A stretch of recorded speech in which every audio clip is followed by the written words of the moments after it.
Good morning and welcome to the Killik & Co market update. This week we've had the budget here in the UK, so most of our focus has been on that. There weren't any huge surprises in the budget speech, so there hasn't been much of a market reaction, but nevertheless there are some points that are definitely worth noting. The main one for us was the downgrade to the UK's productivity forecast. This came from the OBR, which is the Office for Budget Responsibility, and this is an independent fiscal watchdog that was set up just by the government purely for the purpose of analysing the UK's public finances. So their forecasts about the future UK growth rates are seen as being very credible indeed. So it is quite a concern that they have significantly downgraded their growth forecasts for the UK. If you have a look at this chart here, you can see the scale of the downgrades. If you have a look at the green bars, that shows the previous forecasts for UK growth that were made back in March this year.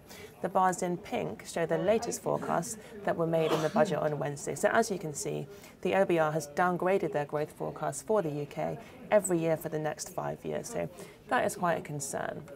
And what does it mean for the UK economy? Well, it does mean that if the UK economy is growing less quickly, that means the government will be obtaining less tax receipts.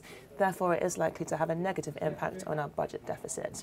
Last week I showed you this slide, which does show the UK's budget deficit over the last few years. So this is basically the difference between the government's tax receipts and the amount that the government is spending. So when there's a deficit, that means the government is having to borrow money. So as you can see, we have been borrowing money every year for the last few years. But over the last decade, that figure that we have been borrowing per year has been declining.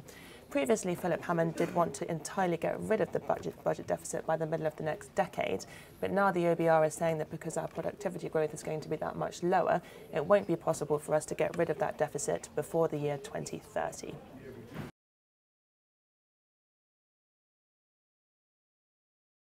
So we know that our growth forecast has been lowered. What are the reasons for this? Well, one is definitely the ongoing Brexit negotiations, but another is the declining rate in productivity per UK worker.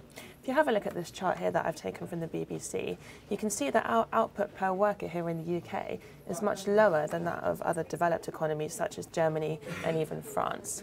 This chart goes all the way back to the 1950s, and you can see that back then the UK was quite competitive in terms of output per worker. But over the last few decades, we really have fallen behind, and the fallback is more notable over the last decade.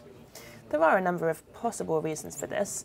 One is the existence of so-called zombie firms. So there are a number of quite inefficient firms in the UK, and the fact that our interest rates have been so low for the last 10 years has allowed those firms to remain in existence. So perhaps that is one reason why our productivity per worker is lower than it could otherwise be.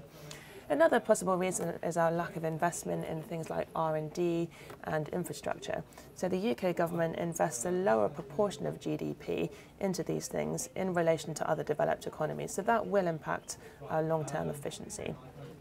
Another reason is the potential skills gap here in the UK. So it is thought by some people that our people do not have the right skills to succeed in the high growth areas such as technology.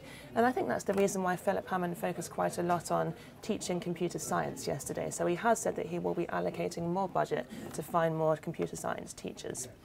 The last reason is a concern over how we actually measure productivity per worker. Historically, it has been measured in terms of quantity, but some economists have said that perhaps it would be more appropriate to measure the quality of the output that our workers are producing. And if we do that, then perhaps the UK wouldn't appear so far behind. So those are a few possible reasons why our output per worker is lower than other economies. Whatever the real reason is, it definitely is a concern for the Chancellor.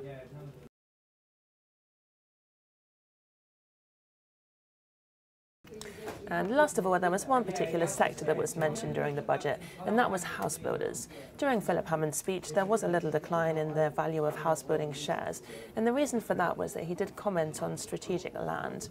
So a lot of house builders do buy land, not necessarily for the purposes of building on it, but more for selling it on and making a profit. And many plots of land here in the UK do change hands several times before any building takes place. The house builders do make a lot of money from that, but obviously it does slow down the building process, and that is a concern for the economy as a whole.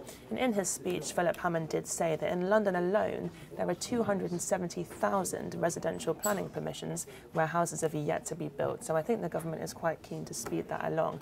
And if they do anything to limit the amount of strategic land that house builders can buy, I think that would be a negative for house building profits. So we definitely are keeping an eye on that sector.